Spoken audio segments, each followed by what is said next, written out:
Hello everyone and welcome to my YouTube channel.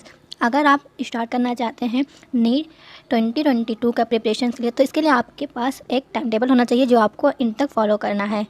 तो आज इस वीडियो में मैं यही सब बताऊंगी कि कैसे अपने टाइम को मैनेज करेंगे। यूजुअली नीट जो होता है वह मई मंथ में होता है, तो इसीलिए जो हम टाइम टेबल बताएंगे वह अक्टूबर से मई तक बताएंगे कि कैसे आपको इस टाइम टेबल को, इस जो हम बताएंगे डायरी शेड्यूल्स को, उसको फॉलो करना है। तो अगर आप ये शेड्यूल फॉलो करते हैं स्टार्टिंग से, तो आप पूरा से पूरा सिलेबस इजीली कवर कर लेंगे before the month of May, और आपको रिवीजन करने का भी टाइम मिल जाएगा। रिवीजन के लिए आप लोगों के पास एक्स्ट्रा टाइम होगा। इस वीडियो को इन तक ज़रूर देखिएगा, और इसमें से जो नीट प्रीवियस क्वेश्चन के बेस पर इम्पॉर्टेंट टॉपिक्स भी मैं आपको इस वीडियो में बताऊँगी। तो आपको ज़्यादा से ज़्यादा उसी टॉपिक पर फोकस करना जिससे नीट में सबसे ज़्यादा क्वेश्चन पूछे जा चुके हैं। Let's get started. सबसे पहले हम बात करते हैं यहाँ पर डे स्पीड। हम करते हैं यहाँ पर 6 आवर्स, तो आपको मिनिमम 6 आवर्स आपको स्लीप लेना है, 6 घंटे आपको सोना है। 3 hours daily activities remaining time जो 15 आवर्स जो है रिमेनिंग टाइम्स है। 15 घंटे आपके पास है पढ़ने के लिए। तो इसका मतलब ये नहीं कि आप 15 घंटे पढ़ ही जा रहे हैं। 15 घंटे पढ़ने का मतलब ये है कि 15 आवर्स के लिए आप पढ़ने का सोचोगे, और जब आप स्टडी करेंगे 1 आवर 2 आवर, तो उसके बाद आपको ब्रेक लेना है। सपोज आपने 1 घंटा पढ़ा, फिर आपने 10 मिनट का ब्रेक लिया, आपने 2 घंटा पढ़ा, 15 मिनट का ब्रेक लिया। तो इसीलिए आप ये नहीं कि आप लगातार पढ़ते जाएंगे, बीच बीच में आपको ब्रेक लेना है। मशीन की तरह लगातार बिल्कुल भी नहीं पढ़ पाएंगे, और कोशिश भी मत कीजिएगा, क्योंकि अगर आप ऐसा करेंगे तो आप जितना पढ़ेंगे उसमें कोई आपको मतलब नहीं रहेगा। इसीलिए बीच बीच में ब्रेक देना ज़रूरी होता है। सो पढ़ते समय आपको ये चीज़ दिमाग में रख के चलते कि सेचुरेशन लिमिट आपके दिमाग का रीच नहीं होना चाहिए। अक्टूबर आपके पास कितने मंथ रिमेनिंग है, अभी से देखें तो आपके पास कितने टोटल मंथ हैं प्रिपरेशन के लिए। अक्टूबर, नवंबर, दिसंबर, जनवरी, फरवरी, मार्च, अप्रैल, 7th मंथ है। 7 मंथ है। इसमें से अक्टूबर, नवंबर, दिसंबर, जनवरी, फरवरी ये है प्रिपरेशन का। यहाँ इस मंथ में प्रिपरेशन करना है। Last 2 month March and April revision. तो सब्जेक्ट वाइज स्प्लिट इस तरह आप कर सकते हैं: zoology, botany, chemistry and physics. जैसे जोलॉजी को 2.5 hours, botany 2.5 hours, chemistry 3 hours and physics 4 hours. ये नहीं कि हमने बायोलॉजी को यहाँ पर कम टाइम दिया है, इसलिए क्योंकि यहाँ बायोलॉजी जो होता है हर नीट एस्पिरेंट्स का स्ट्रांग होता है, ज़्यादा से ज़्यादा फोकस फिजिक्स पर होना चाहिए, इसलिए यहाँ पर फिजिक्स को हमने ज़्यादा टाइम दिया है। तो इस तरीके से आप सब्जेक्ट वाइज टाइम को मैनेज कर सकते हैं। सो ये है शेड्यूल जो आपको फॉलो करना है। ये आप अपने हिसाब से मैनेज कर सकते हैं जब आप, या फिर आप लेट नाइट भी कर सकते हैं। मैंने यहाँ पर मॉर्निंग का किया है। अपने एबिलिटीज़ के हिसाब से आप शेड्यूल बना सकते हैं। 6:30 AM वेकअप, 6:30 AM आप उठ जाएं। 7 to 8 AM फिजिक्स पढ़िए। 8 to 9 AM bathing and breakfast. 9 to 10:30 फिर से आप फिजिक्स पढ़ें। 10:30 to 11 AM then half hours का ब्रेक लें।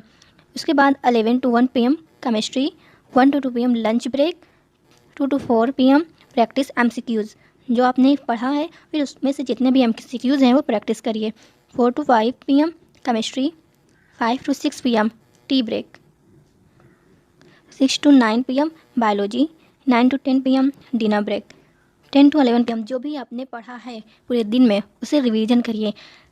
इससे पता चल जाए कि आपको क्या नहीं आता है, फिर सुबह फिर से उस टॉपिक को आप पढ़ सकते हैं। तो इसलिए 10 to 11 PM सोने से पहले आप जितना भी पढ़े हैं उसे रिवीजन कीजिए।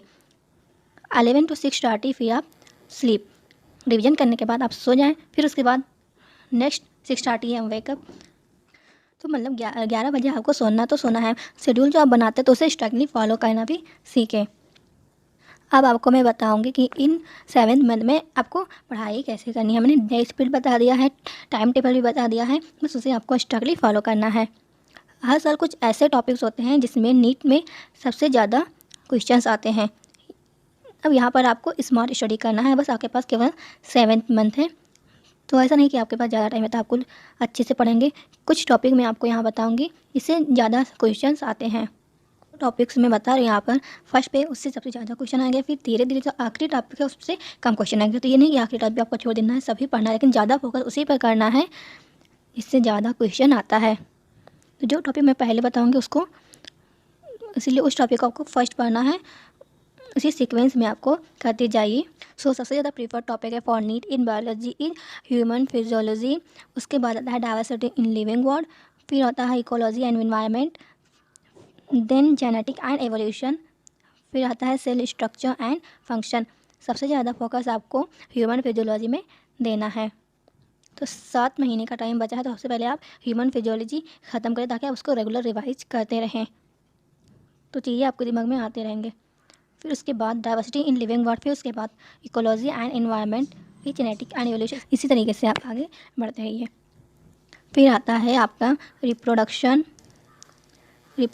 Structural organisation in plants and animals, biology and human welfare, plant physiology, biotechnology and its application, biotechnology and application and plant physiology. इससे कम क्वेश्चन आते हैं, तो कम टाइम आपको इस टॉपिक्स को देना है, छोड़ना नहीं है बिल्कुल।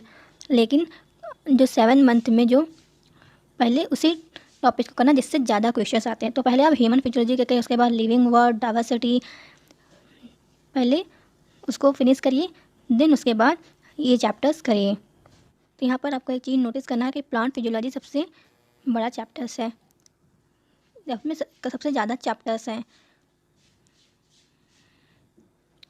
इसलिए आप प्लांट फिजियोलॉजी को लास्ट में रख सकते हैं, बायोटेक्नोलॉजी को पहले रख सकते हैं। प्लांट फिजियोलॉजी में चैप्टर्स बहुत सारे हैं लेकिन इससे क्वेश्चंस कम है, तो इस हिसाब के आपको अपनी स्ट्रेटजी बनानी है प्रीवियस क्वेश्चन के बेसिस पर। उससे आपको पता चल जाएगा कौन सा टॉपिक प्रीफर्ड है, कौन सा मोस्ट प्रीफर्ड है।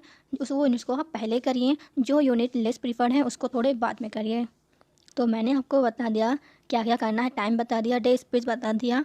ये सारी चीज़ों को आप इक्वल टाइम नहीं दे सकते हैं। जो ज़्यादा प्रीफर्ड है टॉपिक उसे ज़्यादा टाइम दीजिए, जो कम प्रीफर्ड है उस टॉपिक को थोड़ा कम टाइम दीजिए। तो इस हिसाब से आप नीट 2022 का प्रिपरेशन स्टार्ट कीजिए। आप लगातार कितना पढ़ सकते हैं उस हिसाब से आप अपनी स्ट्रेटजी अलग बना सकते हैं। ये बस हमने आपको एक एग्जाम्पल बता दिया कि ऐसे आप टाइम टेबल बनाएं और उसे फॉलो करें। तो हो सकता है आप लोगों की स्ट्रेटजी अलग है, अगर आप मॉर्निंग पर्सन है, अलग आप इवनिंग पर्सन है, आप लगातार कितने पढ़ सकते हैं उस सबके हिसाब से आप अपनी स्ट्रेटजी अलग बना सकते हैं। ये बस एक एग्जाम्पल था, इसके ऊपर आप अपने मॉडिफिकेशन कीजिए। जिस स्ट्रेटजी प्लान को आप ज़्यादा से ज़्यादा पढ़ सकते हैं वो आपने अडॉप्ट करना है और इन तक आपको फॉलो करना है। रिमेंबर कि ये नीट एक कॉम्पिटिटिव एग्जाम, इसमें हार्ड वर्क के साथ साथ स्मार्ट वर्क भी करना है। तो जैसे मैंने आपको बायोलॉजी के चैप्टर्स के सीक्वेंस बताए हैं, ऐसे ही आप देख सकते हैं और भी फिजिक्स, केमिस्ट्री भी, और उस हिसाब से आप वेटेज चैप्टर्स को ज़्यादा टाइम दीजिए। जिसका वेटेज कम है उस पर थोड़ा कम एफर्ट डालिए सारे चैप्टर्स, लेकिन जो जिसका ज़्यादा वेटेज है आपको करना तो सभी चैप्टर्स, लेकिन जिसमें ज़्यादा वेटेज है उस पर ज़्यादा से ज़्यादा आप फोकस करें। तो आज का ये वीडियो खत्म हुआ। All the best and keep work hard. Do like and share this video. अगर आप यहाँ पर नए हैं तो चैनल को सब्सक्राइब करें।